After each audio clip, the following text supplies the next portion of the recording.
Welcome to Invention Stories on YouTube. I'm your host, Robert Bear, and this is episode 51 of the Invention Stories Podcast, first shared May 3rd, 2018, called Clicktivism, Jacey Bingler and Ecosia. We invite you to subscribe, like, and comment. Let's get started. You search the web using Ecosia, just like any other search engine, with one major difference. They use the profits they make from our searches to plant trees where they are needed most. And as of today has planted over 26 million trees and are on pace to have planted over 30 million trees by year's end. And they are on track to have 1 billion trees planted by 2020. Jacey Bingler believes in the power of social businesses and hopes to see more companies start measuring their success by social and environmental progress rather than profits, and I don't think they're going to, but I am a fan of the underdog and love what this group is doing. So we have Jacey Bingler on the line from Berlin, Germany. So let's get started. I mean, you're taking on Google and you're taking on Bing, which is Microsoft. Those are two of the biggest, really most forward-thinking, progressive, innovative companies in the world with, like, when you're talking deep pockets, I mean, there's no definition of deeper pockets. I mean, it's these guys are, between the two of them, their market capitalization is over $1 trillion. So I just want to sort of start off by asking, are you guys all insane? Or are you just completely idealistic? Or how do you view yourselves? Well, I think Christian, back when he came up with the idea for Ecosia, the fact that he knew that there was a lot of money to be made in the search industry, that's definitely something that made him come up with the idea to begin with, because he thought it would be a good idea to try and use that money for something more meaningful, being able to help restore the planet, give back to communities, etc. As a matter of fact, Bing is our partner in search, meaning we use their search results and their ads, and they allow us to use their search technology, which is incredible because, as you already pointed out, they offer some of the most sophisticated search technology and technology in general on the market. So it's really incredible that we can work with them, because with a team of about 30 people in total, not all of them being developers, we would never be able to offer a search engine that would get close to being able to compete with Google. So we're probably a bit insane. I guess we are. It's nice. It really is. I went to college a long time ago, and I, when you're in college, you're on that I can change the world. And a lot of times I think when people leave college, they sort of evolve into, they sort of lose that ideal nature. And I kind of like it that you're keeping a little bit of, I want to make the world a little bit better place. So kudos to y'all. That's really... Thank you for keeping your hopes and dreams of your youth and putting that into your business model. But I want to sort of start off at the beginning. Where did you grow up? Where are you from? Because the way you speak. Because you sound like you could be from anywhere, I guess. I love that idea. I wish I could be from anywhere and just travel as much as I would like to. But yeah, I grew up in southern Germany, and I'm half English, half German, meaning I did kind of grow up bilingually. My mum's English. And so, I kind of know both sides. And luckily, I was able to get some of the language skills that now allow me to work internationally. Okay. What was that like growing up being half English and half German in southern Germany? Were you treated differently, or was it did you just have a normal childhood, whatever a normal childhood is? Were you a good student? Were you, what kind of kid were you?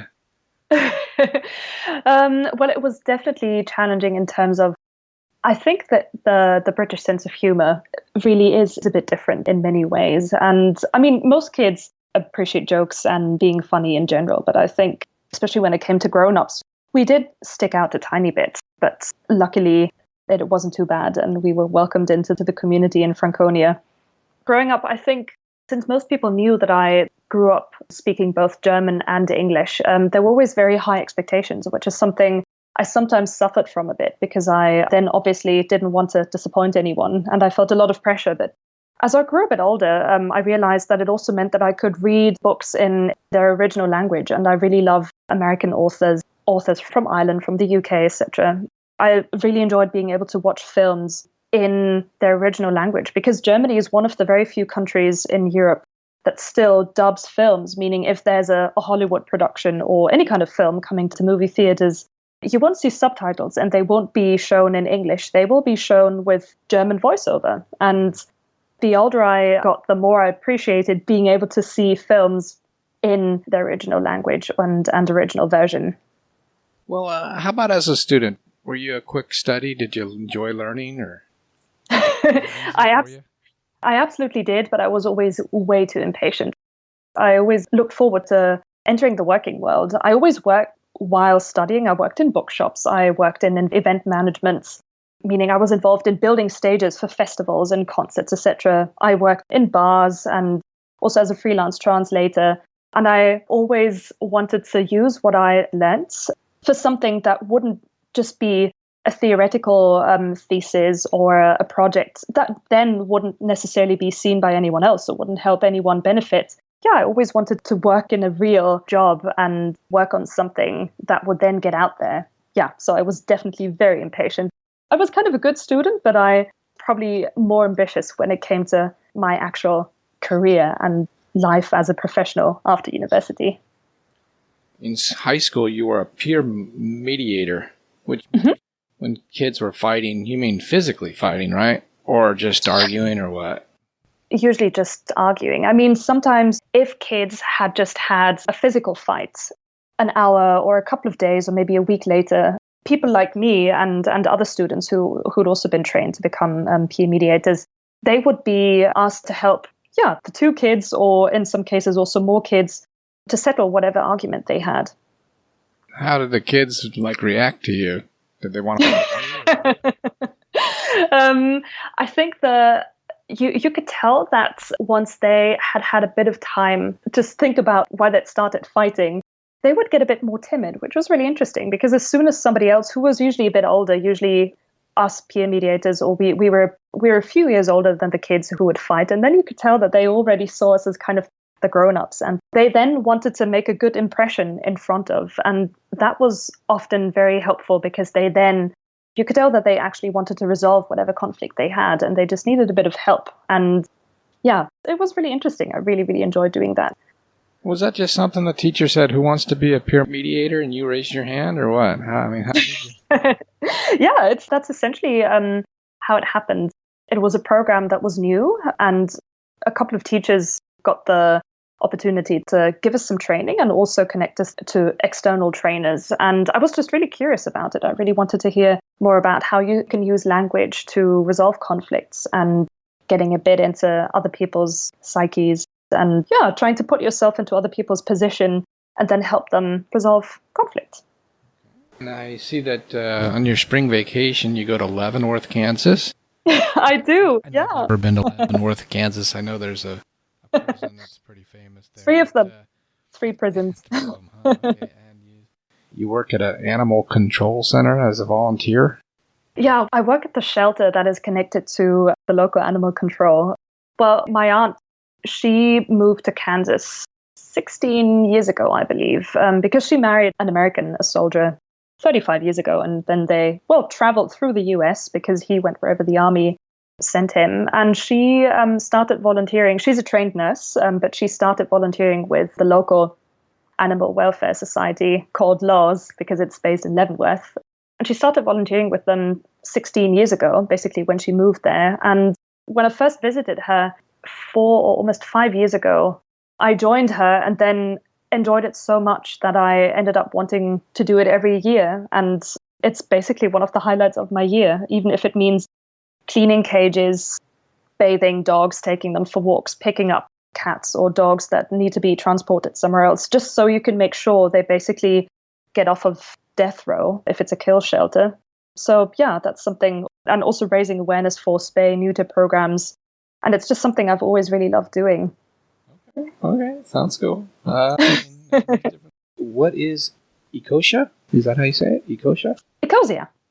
Ecosia is a search engine, basically like any other search engine. Google is the search engine most people know or most people use because it's pre-installed in most browsers and on most devices. But yeah, Ecosia works like any other search engine. You can look up whatever you like, and next to the regular search results, you will see ads. And every time someone clicks on one of those ads, we get paid. We make advertising revenue. And we then use our profits from said advertising revenue to plant trees. And we've already managed to finance the planting of around 23 million trees, which is really, really exciting, because when I started working with Ecosia about 3 years ago, we were at 2 million trees, and it took us about 6 or 7 months to reach a new tree milestone. So to get from 2 million to 3 million, from 3 million to 4 million. Yeah, now that we've grown quite a bit, we plant about 1.8 million trees per month, which means that I still haven't really gotten used to the fact that it now happens so fast and that it's so many trees, which is just incredible. I find it really exciting. And where are you planting these trees at right now?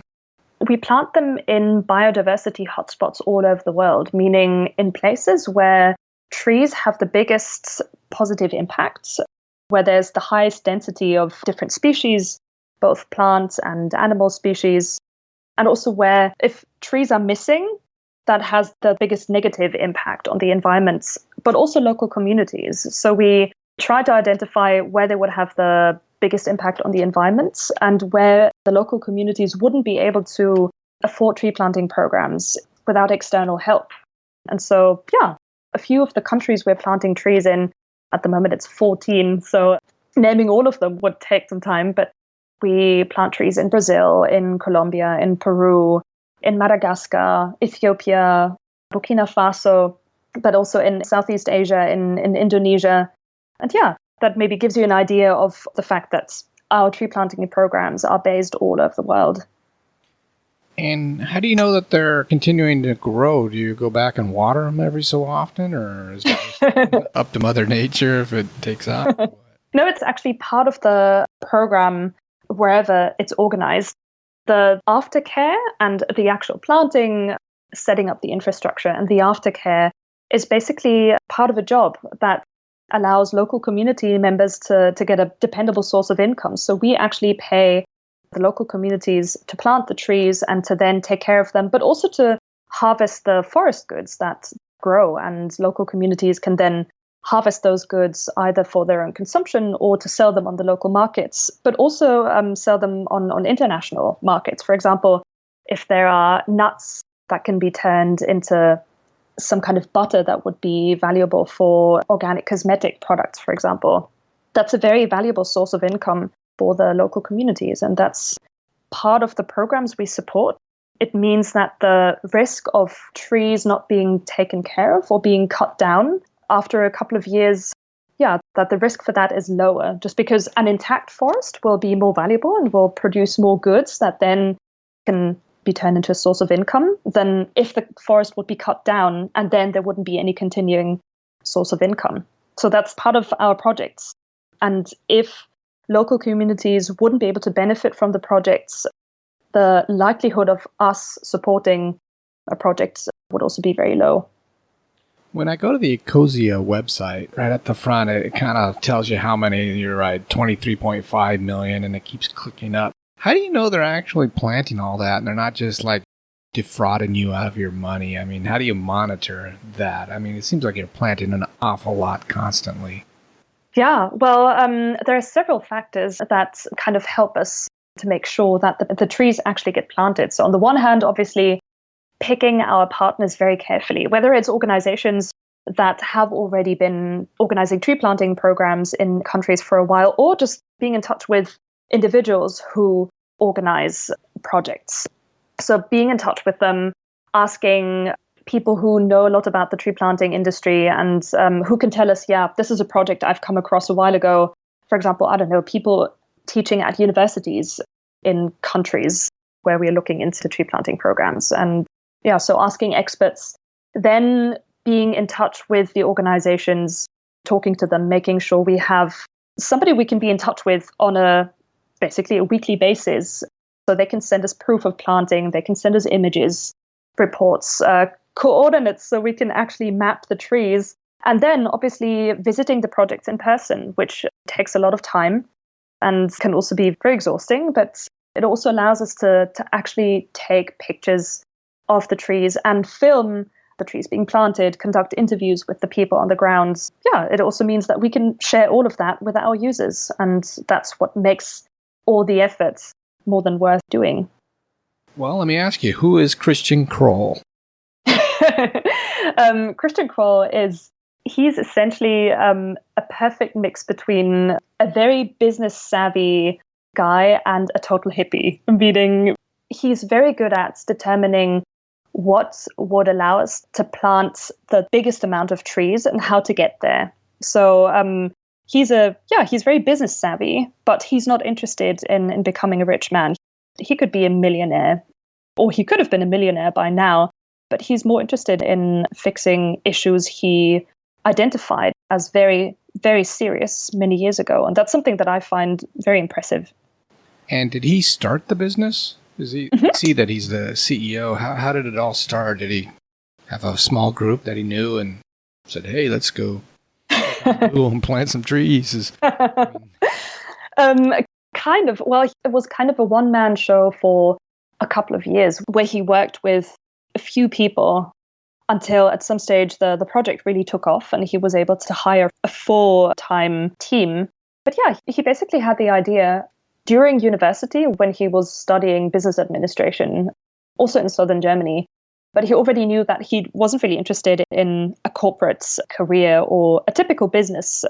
He knew a bit about the online industry and especially search engines, and he knew that there was a lot of money to be made. So he took some time after uni to travel, just like many people do, I guess, to find some inspiration for a project that would allow him to use his business savviness to help fight an issue. And he first traveled to Nepal, to Thailand and a couple of countries in Southeast Asia. And then he ended up in Nepal, where he realized that he would like to work on a search engine that would generate funds for local NGO projects, which was a really good idea. It was basically the idea Ecosia is now also based on. He rented a small office and found a couple of people to work with him.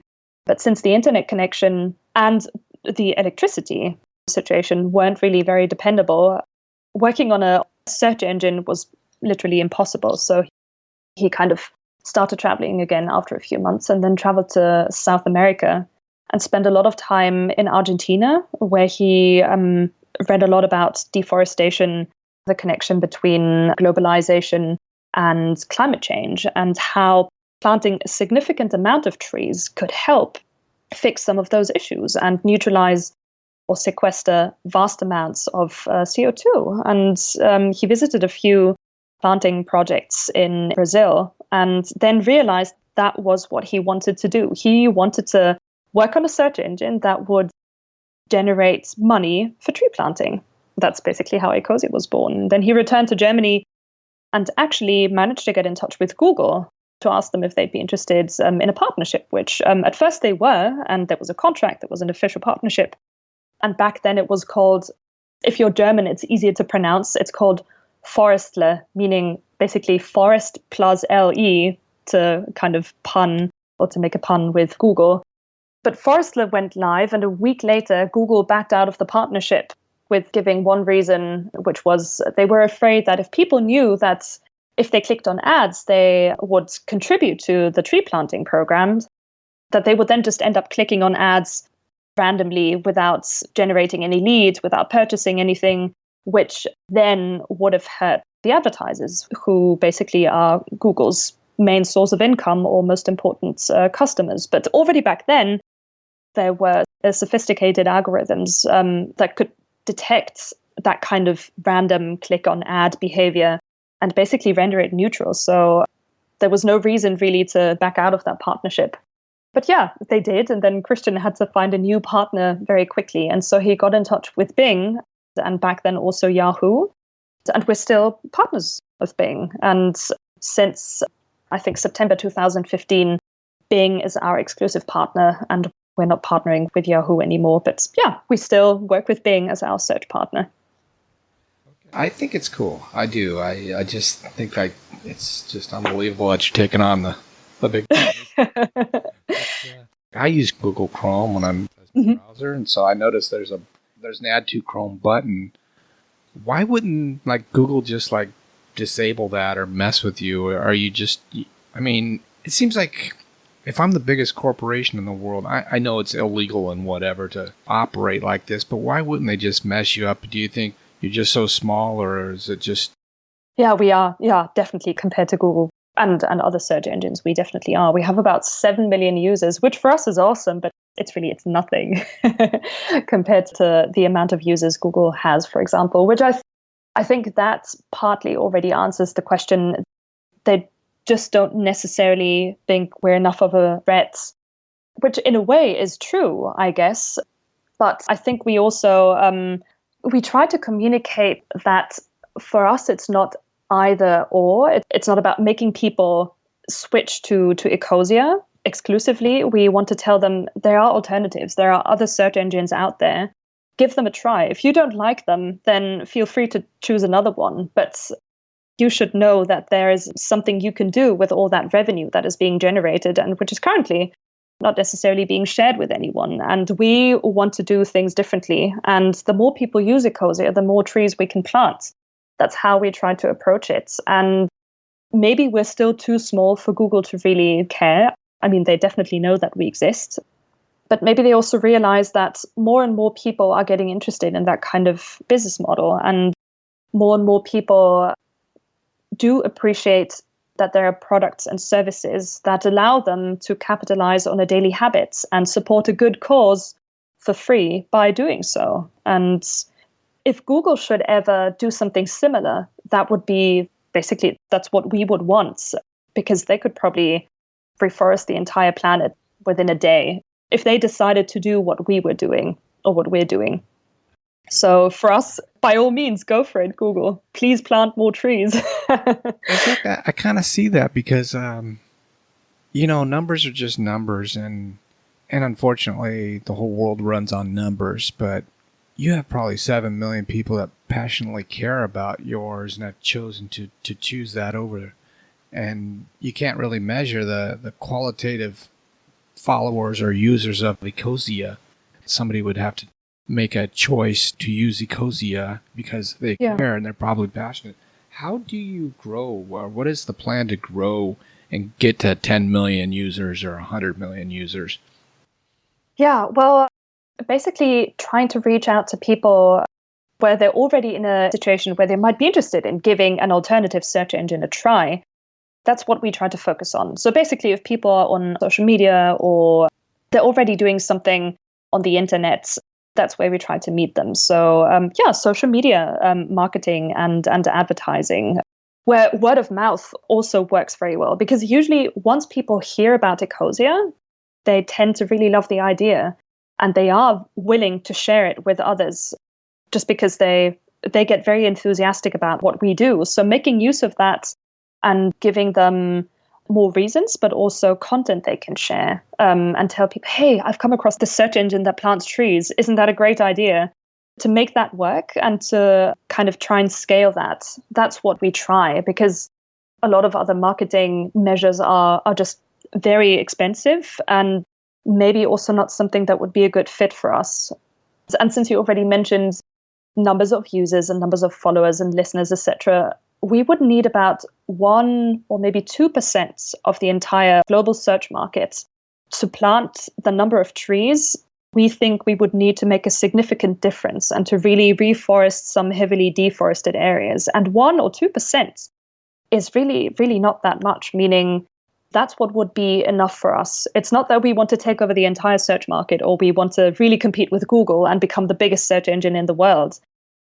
We just want to plant a serious amount of trees to be able to fix a couple of issues, and 1 or 2% would be enough for that. And so that's kind of what we're aiming for. It is doable. It's still very ambitious because, Google has a lot of users and there are still a couple of other search engines that compete for the remaining, 5 to 10%. But I think 1 or 2% would be doable if we can rely on our users who usually love us so much that they're willing to help us. We might be able to get there. And the more people help spread the word, the faster it will happen. When I asked the question, what is your strategy to grow? And I was half expecting you to say, well, we advertise on Google.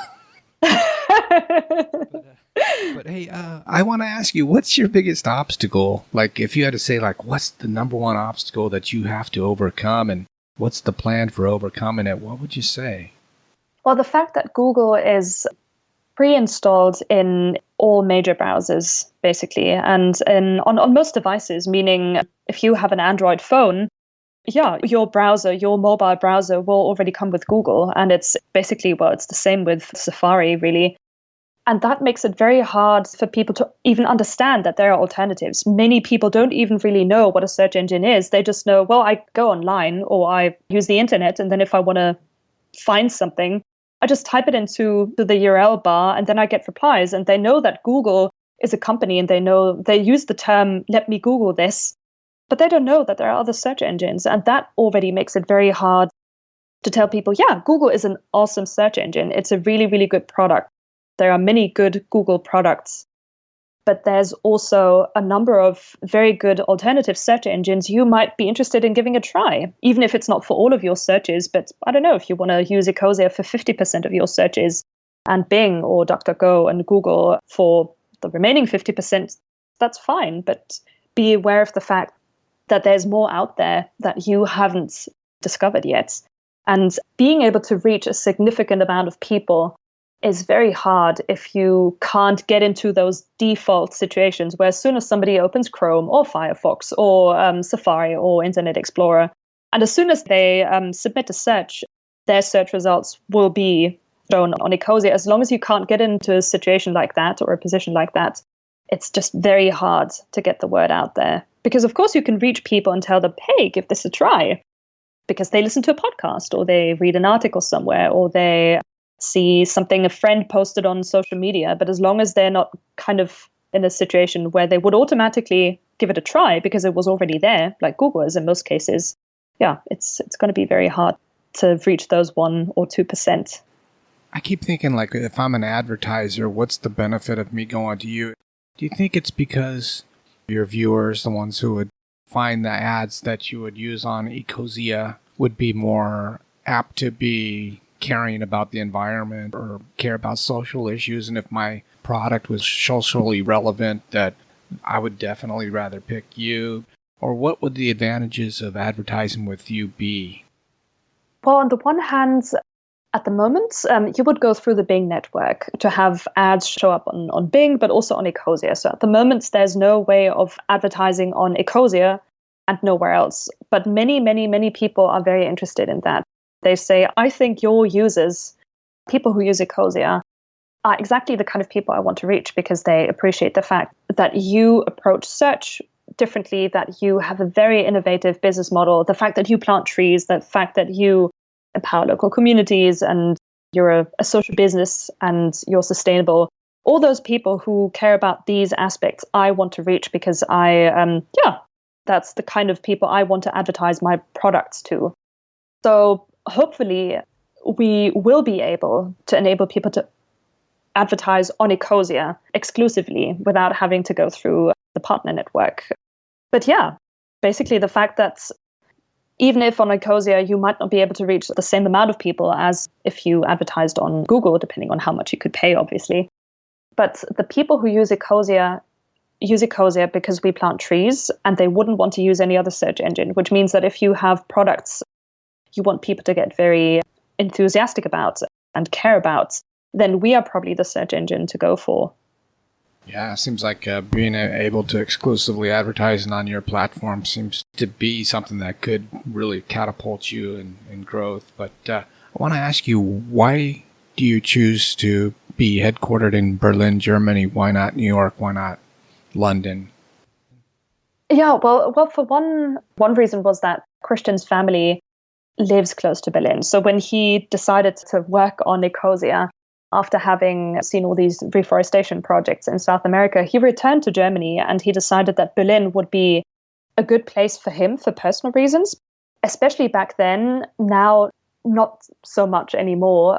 Berlin offered affordable space for offices and was still already popular enough to really attract talents and to attract developers, people who are business savvy, just like Christian.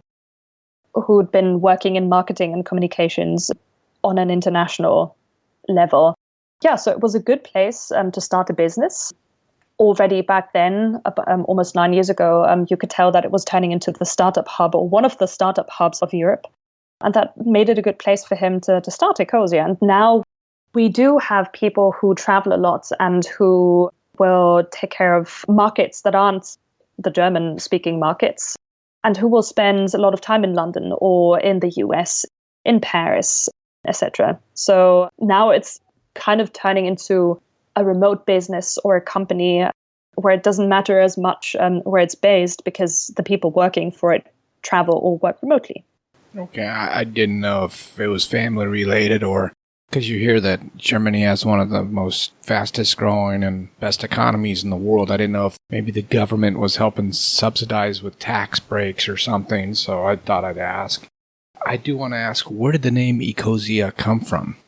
Yeah, well, Christian thought it would be a cool idea to use the word, or to have eco as an ecosystem, and the ending IA, or in our case SIA, kind of derived from utopia, to merge those two words into one name. So you end up with Ecosia, which I think it's a nice name, but I've noticed that it's not necessarily very easy to pronounce outside of Germany, or people don't really know how to pronounce it. And you can't turn it into a verb necessarily.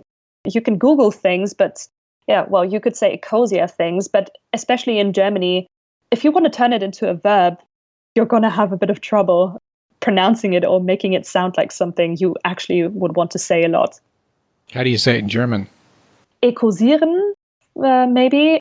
Ecosia, the name is basically still the same, but the verb would be Ecosieren, Ecosian.